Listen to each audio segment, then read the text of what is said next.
par l'affirmative. Mais avant que je vous expose mes arguments, permettez-moi de vous poser une simple question. À quand remonte votre dernier grand voyage? J'insiste, votre grand voyage. Si dans votre tête, vous avez pensé à un pays autre que la France, cela signifierait que vous y êtes rendu, peut-être en voiture, peut-être avec le train, ou encore même avec l'avion. Eh bien, mesdames et messieurs, qu'est-ce qu'il y aurait en commun entre tous nos voyages? Nous avons dû tous passer une frontière, voire même plusieurs frontières. Mesdames et messieurs, il y a aussi, je pense, un autre point commun. Certes, nous avons fait différents voyages, mais au fond, ce que nous voulions, c'était de passer de bons moments, c'était de visiter des lieux, c'était admirer la culture d'un autre pays. En somme, nous avions voyagé dans le but de nous dépayser. Alors oui, pour ce sujet, on pourrait comprendre que voyager, cela implique toute une démarche touristique. Il est vrai que quand on pense au mot voyage, on pense directement au tourisme. Mes chers jurys, si nous sommes un tant soit peu dans la définition des termes du sujet qu'on nous apprend en faculté de droit, il s'avère que franchir une frontière, cela peut signifier plus largement le simple fait de passer un obstacle, le simple fait de parcourir une distance, ou de traverser un espace. De même pour la frontière, il ne peut que s'agir d'une délimitation entre deux choses différentes, loin de l'idée qu'on se fait habituellement de franchir une frontière physique d'un pays à un autre.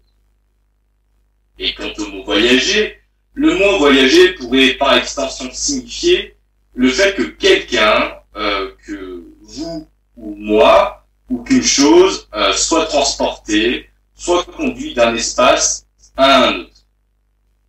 Ainsi, grâce à une définition claire des termes du sujet, nous pouvons conclure que franchir une frontière, c'est tout simplement passer d'un point A à un point B. Et je pourrais m'arrêter là dans la réflexion. Finalement, si vous, demain, vous décidez d'aller à Kiel avec le tram T, vous auriez voyagé. Je vous conseille que, grâce à l'Union européenne, il y a une libre circulation des individus et absence de frontières physiques, mais en droit, on sait bien que les frontières existent toujours. Alors, j'en conclus pour tout être humain qui passe d'un pays A à un pays B, il aura forcément voyagé. Et même un réfugié de guerre, même s'il aura eu un parcours laborieux, il aura tout de même voyagé. Mesdames et messieurs, je pourrais très bien me contenter de cette réponse technique, mais laissez-moi vous présenter trois idées peut-être que vous n'auriez peut-être pas pensé. Alors, est-ce que vous êtes prêts? C'est parti. Première idée, les animaux voyagent. Quand les animaux franchissent des frontières, eux aussi voyagent. Il n'est par exemple pas rare de voir des chevreuils longer la frontière entre l'Alsace et le Bade-Württemberg. Ça, mon père pourra en témoigner. Je vous le concède, les animaux n'ont pas forcément la conscience de voyager. Mais honnêtement, c'est une autocritique que nous, les êtres humains, nous devons nous faire. Je m'explique. Le problème des êtres humains, c'est que nous avons tendance à avoir un prisme ethnocentrique. Pour nous, voyager, c'est forcément passer une frontière d'un pays A à un pays B. Mais concédons que les animaux aussi peuvent passer d'un habitat à un autre pour changer d'environnement, pour s'adapter à celui-ci, pour survivre. Par exemple, les oiseaux, ceux qui viennent de Paris, qui veulent aller du nord au sud de la France, eux aussi franchissent des frontières naturelles. Ils passent de zones urbaines à des zones rurales.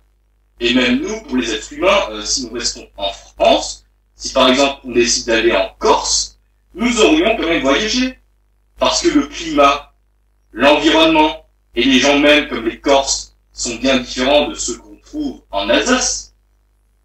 Ainsi donc, c'était la première idée que les animaux voyagent. Deuxième idée, les marchandises aussi voyagent. les marchandises voyagent, et il me semble que pour certains d'entre vous, vous êtes des passionnés du droit de l'Union européenne. Vous êtes des passionnés du droit de l'Union européenne. Vous savez donc que les marchandises, pour certaines d'entre elles, doivent aussi passer des frontières et des barrières douanières. Un produit peut très bien être... Excusez-moi, il y a et couper juste... Ouais, excusez-moi. Coupez bien votre micro pour que Liam puisse continuer. Excusez-nous, on a juste 30 secondes, vous pourrez laisser un petit peu plus de temps, mais les micros s'il vous plaît. Oui, merci. Je vais faire vite. Donc, pour certaines marchandises, pour certaines d'entre elles, elles doivent passer des barrières douanières. Un produit peut en effet très bien être assemblé dans différents pays. Prenons par exemple mon cher compagnon Yoshi, ici présent. Je vous présente mes excuses, il est quelque peu intimidé par un jury de si haut prestige, mais en tout cas, Yoshi aura été conçu par sans doute par un designer japonais, il aura été fabriqué en Chine, mais certains de ses composants proviennent du monde entier. Et puis, pour arriver en France, il aura dû transiter dans différents pays. Yoshi a passé les douanes. Comme on le dit en droit douanier, cette marchandise est sous le joug d'un régime de transformation en douane. Bon, ça veut simplement dire que cet objet a dû franchir les frontières et in fine voyager pour être assemblé et transité. C'était la deuxième idée, que les marchandises voyagent aussi. Et enfin, dernière et troisième idée, on peut voyager par la pensée. Si nous, les êtres humains, nous ne pouvons pas toujours franchir matériellement une frontière, nous avons encore cette possibilité de voyager par la pensée.